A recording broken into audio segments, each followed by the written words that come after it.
Allah gives you da'wah through 4 stages. Da'wah means an invite. Allah invites you back through 4 ways. The first way is the easiest way, that is for everybody. Every single one of us in this room and around the world gets this first stage for free. The first stage that Allah goes through is He shows you and clarifies to you the guidance by exposing you to opportunities to listen or to read or send someone to you to remind you, such as the khutbah on a Friday. Everyone can sit down and listen to the khutbah. That's why we must not talk or engage with anybody during the khutbah on a Jumu'ah. Allah is guiding you. Just listen. Everybody can do that. You go on YouTube and you listen to a topic of your choice about Islam or Deen or fear of Allah. Everybody can do that. Who is the one that facilitated this for you? Humans invented it, but who is the one that gave them the intellect and for you the ears to listen?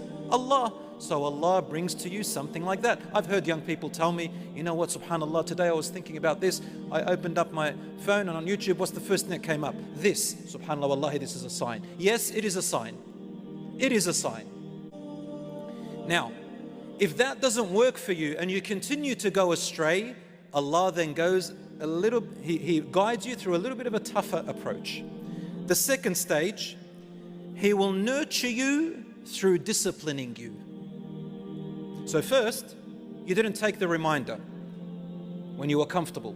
So then Allah nurtures you by disciplining you. Now I want you to think about discipline in relation to parents, someone who cares about you. If your mother or father discipline you, or you discipline your children, is it a good thing or a bad thing? Of course, with the correct way of disciplining, with care and compassion. You will appreciate that your parents disciplined you in order for you to be principled through care and love. Even sometimes it may be harsh for you, such as confiscating your phone or confiscating your whatever is distracting you. So Allah nurtures you through discipline. How? He will bring a problem into your life. He will bring what? A problem, a challenge into your life. And we all know that humans learn best through what? Through problems. Because once you get through that problem, you're going to feel amazing. You conquered that problem. So Allah gives you a problem. And that's how Allah subhanahu wa ta'ala dealt with all the prophets and messengers and the companions. So if you have a problem, know that Allah subhanahu wa ta'ala is guiding you. Take it in a good way. Now, that problem is going to be your medicine. And once you overcome it, inshallah, you're going to be much stronger and better. So Allah gives you a problem, a learning curve, a wake-up call. Somebody might get sick in your family. A death may happen and you attend a funeral. You may see somebody get run over. You may have an accident, God forbid. You may lose something. You may be tested a lot or a little bit, depending on how severe you need that guidance. Then if that doesn't work, Allah will intensify a little bit more to the third stage. The third stage is He will bring you something compelling. The problem is up to you how you want to face it. But when He brings you something compelling, it means it's something that you must face. You have no way to avoid it. You have to face it. It could be a court order. It could be a fine. It could be someone that's facing you and you have to deal with that. You can't run away from it. It could be anything like that. It could be a sickness, God forbid. Anything like that is compelling. A suffering and a minor punishment. Allah says, وَلَنُذِيقَنَّهُم مِّنَ الْعَذَابِ الْأَدْنَى دُونَ الْعَذَابِ الْأَكْبَرِ لَعَلَّهُمْ يَرْجِعُونَ. Allah says, and we shall surely let them taste a little bit of punishment or a little bit of hardships in this world. And Allah calls it adna, which means the lower test, before the bigger test, the bigger punishment comes.